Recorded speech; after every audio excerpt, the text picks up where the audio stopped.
আসসালামু আলাইকুম রাহমাতুল্লাহি ওয়া বারাকাতুহু। সুপ্রিয় সম্মানিত দর্শক ও শ্রোতা, আশা করি মহান রব্বুল আলামিনের দয়ায় আপনারা সকলেই ভালো আছেন। সুপ্রিয় সম্মানিত দর্শক ও শ্রোতা, আজকে হযরত আব্দুল্লাহ ইবনে আব্বাস রাদিয়াল্লাহু তাআলা আনহু থেকে একটি ঘটনা বর্ণনা করব। ঘটনার শিরোনাম হচ্ছে জিব্রাইলের সাক্ষাৎ। সুপ্রিয় সম্মানিত দর্শক ও শ্রোতা, আপনাদের নিকট অনুরোধ থাকবে ঘটনাটি শেষ পর্যন্ত শোনার। হযরত ইবনে আব্বাস রাদিয়াল্লাহু তাআলা আনহু বলেন, আমি একদা আমার পিতার সাথে আল্লাহর রাসূল সাল্লাল্লাহু আলাইহি ওয়াসাল্লামের খেদমতে উপস্থিত হলাম। তার কাছে অন্য একজন লোক ছিলেন।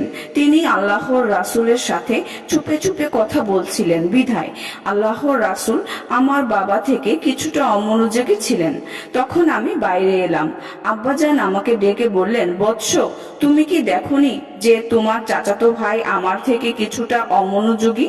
আমি বললাম, তার সাথে তো আরেকজন চুপি চুপি কথা বলছেন। যাই হোক, আমি পুনরায় আল্লাহর রাসূল সাল্লাল্লাহু আলাইহি ওয়াসাল্লামের সামনে এলাম। এবার আব্বাজান বললেন, হে আল্লাহর রাসূল, এখানে আপনি এবং আব্দুল্লাহ ছিলাম।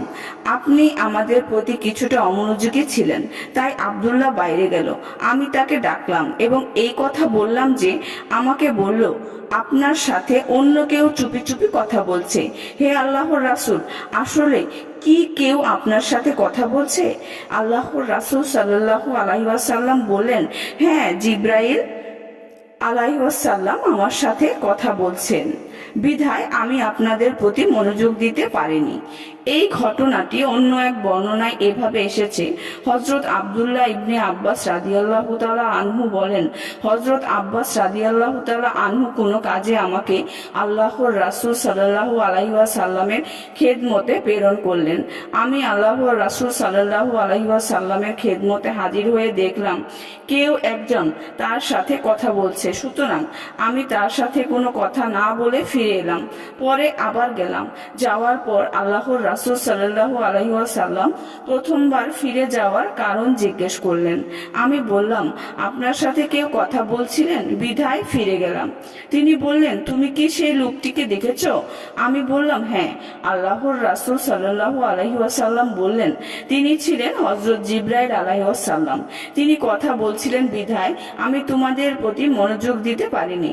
এরপর আল্লাহর রাসূল সাল্লাল্লাহু আলাইহি ওয়াসাল্লাম আমার সম্পর্কে ভবিষ্যদ্বাণী করে বললেন, তাকে খুব ইলম দেওয়া হবে, তবে মৃত্যুর আগে সে অন্ধ হয়ে যাবে।